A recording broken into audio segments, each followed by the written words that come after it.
সমস্ত ভক্তবৃন্দ শ্রী চরণে দণ্ডবাদ প্রণাম। সর্বপরিশীলা বহুবতার চরণ সরস্বতী প্রণাম নিবেদন করে আজকের গীতা পাঠ শ্রীমদ্ ভগবদ্গীতা দ্বিতীয় অধ্যায় শ্লোক নাম্বার 10।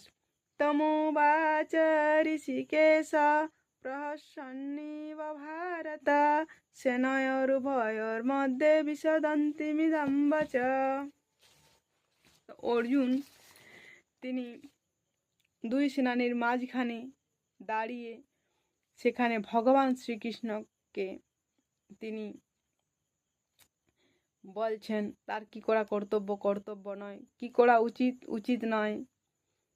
তিনি ভগবানকে গুরুরূপে স্বীকার করলেন, আমাকে গাইড করুন। তো ভগবান আজ শ্লোকে প্রসন্নিব ভারত অর্থাৎ প্রসন্ন হাসলেন ভগবান। তো এর আগে অর্জুন যুদ্ধ করতে গেলে কি কি ক্ষতি হবে তিনি বলেছেন, পেশ করেছেন তার মন্তব্য, লিস্ট দিয়েছেন। তো ভগবান বলবেন যে তুমি যেগুলো বলছো সব মন গড়া। তো আমরা দেখি, আমরা গীতা যখন শুনি অনেকের কাছ থেকে, বিভিন্ন লোক বিভিন্ন রকম ব্যাখ্যা প্রদান করে গীতার। তো তো ভগবান অর্জুনকে বলছেন যে তুমি যেগুলো বলছো সেগুলো কিন্তু মন গড়া, তুমি শোনো, আমি তোমাকে সে জ্ঞান দিচ্ছি, তুমি ভালো করে শ্রবণ করো। তো ভগবান তিনি তার জ্ঞান দিতে শুরু করছেন এবং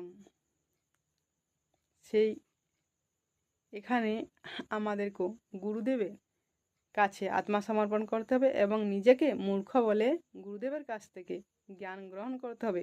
মূর্খ বলতে হবে, যদি অহংকার থাকে কিন্তু হবে না। সেইখানে অর্জুন তিনি ভগবানের আদেশের জন্য তিনি থেমে গেলেন এবং ভগবানকে তিনি বললেন যে আমাকে গাইড করুন।